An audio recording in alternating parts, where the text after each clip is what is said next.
Welcome everybody to my first reading of a fanfiction on the fanfiction.net website. Today I will be reading a fanfiction which is a crossover between Naruto Shippuden and RWBY, which is RWBY, created by the Rooster Teeth group. This fanfiction is written by a friend of mine who is an author and is responsible for the story Dawn over Remnant, and the author, his name is The Doormaster. To give a brief summary of this story, it is about Itachi, Kisame, Sasori, and Deidara being dropped into Remnant and any shenanigans that may ensue while they're there. So hopefully you'll enjoy it. Let's begin. Why the hell are we doing this again? Deidara groaned as he laid back on the cushioned seat. A sigh could be heard from next to him as Sasori fiddled with his scroll. You know damn well why. Itachi thinks that it is the best course of action. Deidara sent a glare towards the nearby Uchiha, who was sitting with his eyes closed and his arms crossed. Deidara narrowed his eyes further. He couldn't stand how he always acted so cool. That's another thing. We died, and Leader isn't around anymore, so why are we listening to him anyway, Before Sasori could reply, he was beat to the punch. You know I can hear you, right? Itachi spoke with never opening his eyes. To answer your question, when we woke up in this world, both Kisame and Sasori decided that I would make the best leader for the time being. You threw a fit about it and challenged me only to be defeated in a manner very similar to our first fight. Remember now? Itachi cracked an eye open, seeing the blonde glaring at him. Also, even you know it would be foolish to venture off into a new world you know next to nothing about. Just chill out, Blondie. Who knows? We might have fun at this place. I never attended the academy, so it'll be new to me. Kisame chuckled, walking over to the three. Now that I think about it, you were only in the Academy of the Leaf for a fraction of the normal time a ninja usually is required. This should be relatively new for you too, Itachi. Deidara huffed and laid back down as they sat. It had been 6 months since the four had woken up within the world they knew as Remnant together. At first, it came as a shock to all of them, but being shinobi, they adapted quickly and immediately set out to learn all they could about this new world. Each had awoken wearing their old Akatsuki uniform, as well as having possession of certain important items. Kisame had awoken with Samehara strapped to his back. The living sword didn't know where they were either, or at least that's what Kisame had said to them. Sasori was one of the stranger cases, as he had awoken within his puppet body, along with several scrolls containing many of his puppets. Deidara had his scope, as well as 2 full pouches of detonating clay. Finally, Itachi had awoken with a single scroll, which he declined to inform the other 3 of what was sealed within. What puzzled them all, however, was the state of their bodies. They each appeared no older than 17 years of age. While for Deidara, who had only been 19 when he had died originally, it wasn't a big deal, and Sasori wasn't affected at all due to his artificial body. Kisame was by far the most upset by this change. Having been in his 30s before he had died, he wasn't pleased with the idea of being so young again. Itachi didn't seem to mind too much, seeing as he was rather young when he died, only being in his early 20s. Despite all these surprises, however, the four managed to thrive within their new world. Hello, and welcome to Beacon Academy. A female voice caught the four attention. The image of an attractive blonde woman with green eyes appeared in the window. Kisame gave a whistle, earning a grin from Itachi, who sat next to him.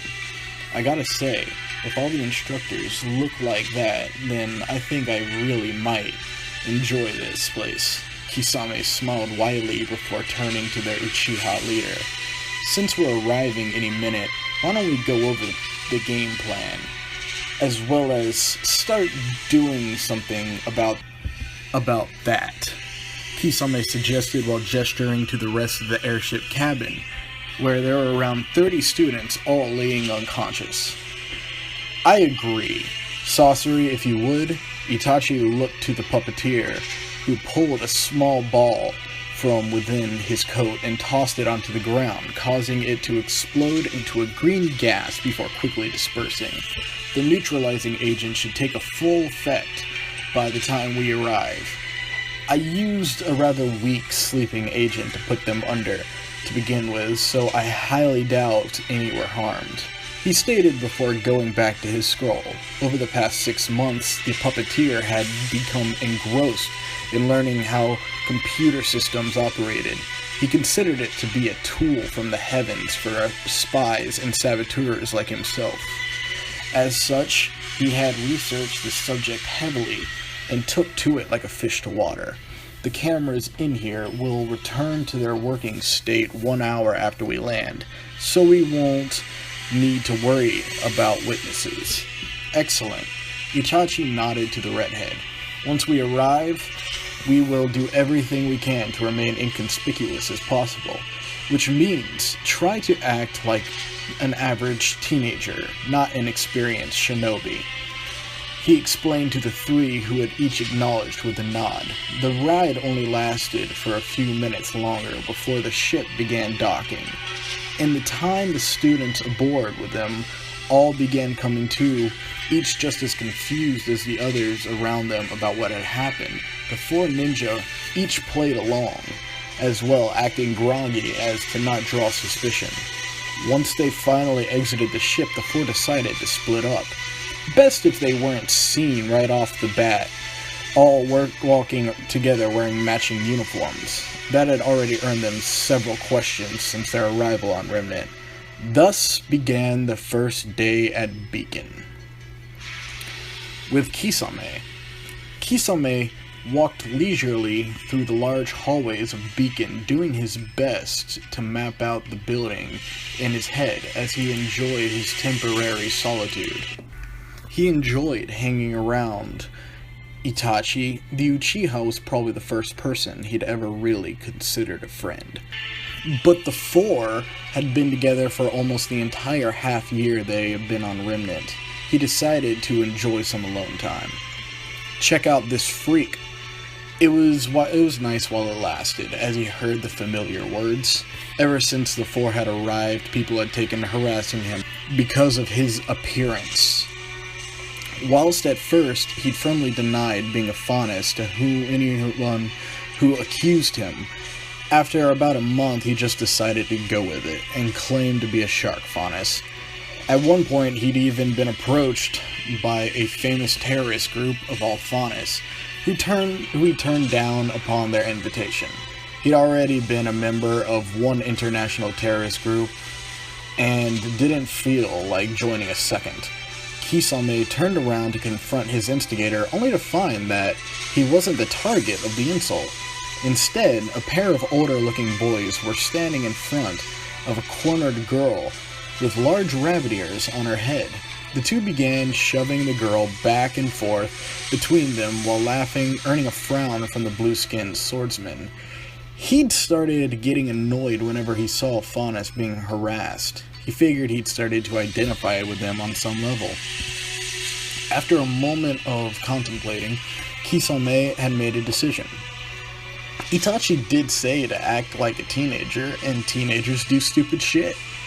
Kisame smiled before walking over to the three, making sure he approached from behind. In the instant, he grabbed one by the back of the head and slammed him face first into the stone wall. Even with the aura these people had, Kisame was certain he'd broken the kid's nose, as well as knocking out a couple teeth. Before the other boy could even react, Kisame turned and rammed his knee into the boy's gut, hard enough to cause him to double over and begin vomiting. A quick chop to the back of the neck put the boy out of commission in a pool of his own vomit.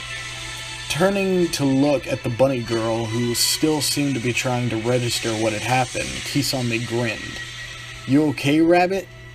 The girl looked up at him only to see a large dark silhouette and a set of terrifying sharp-looking teeth turned up in the chilling grin. Instinctively, the girl did the only thing that made sense for a girl in her position. She fainted. As the girl fell forward, Kisame caught her and picked her up bridal style. "I swear this is like the 5th time this has happened." He groaned, having already dealt with people fainting from the sight of him before. At this point, he'd just come to terms with it as being a part of life. Deciding to brush it off, he began to make his way towards a small garden he had noticed during his walk. After a few minutes of his walk, he arrived and set the girl down beneath a large tree before setting Samehara on the ground in front of him and taking a seat himself. Pulling out his scroll, he sent a quick message to Itachi explaining where he was before putting it away and leaning back against the tree. He smiled as he enjoyed the silence of the garden. The only noise he could hear were the birds and the light breathing of the bunny girl next to him. I could definitely get used to this. With Itachi. Itachi stood quietly before the large stone statue depicting a pair of warriors standing above a scared-looking monster. The image didn't really mean much to the Uchiha, but he still couldn't help but find a certain distaste for the work of art. A bit of an eyesore, wouldn't you agree? He heard from behind him. Itachi didn't turn his head towards the voice. Glorifying battles and bloodshed has always been a habit of poets and artists. Those who have never known the fear of death one encounters during true battle. He replied as he continued examining the stonework. A gray-haired man wearing mostly green and holding a mug in one hand and a cane in the other stepped forward until he stood next to the Uchiha. I agree. Instead of showing the horror and conflict, works like this inspire a desire for it. I would have gladly traded the statue for a sapling or a small garden long ago, but it's been here since the founding of the school. The older man took a sip from his steaming mug. "You are Itachi Uchiha, correct?" Itachi looked towards the older man and nodded. "I am. You are Headmaster Austin," he stated, rather than asked as he looked over the man. It didn't take his Sharingan to see that this man was a veteran of combat, as well as a very wise individual. Looking at him made Itachi think back to the 3rd Hokage. "It's a pleasure to meet you, sir." Austin smiled. "The pleasure is mine. I've actually wanted to meet you and your 3 companions since I first ran across your transcripts. They were extremely convincing forgeries. Even our deputy headmistress, Glinda Goodwitch, was fooled by them." Itachi wasn't at all surprised that the man already knew that they had faked their transcripts into Beacon. Sorcery had done an incredibly good job on the document, but after actually laying eyes on the headmaster, he could tell that there was never a chance of them slipping past his radar when it came to something like paperwork. Itachi remained completely calm as he nodded. Indeed, Sorcery was rather proud of his work. He'll be disappointed to hear it didn't cut it. Itachi looked back towards the statue.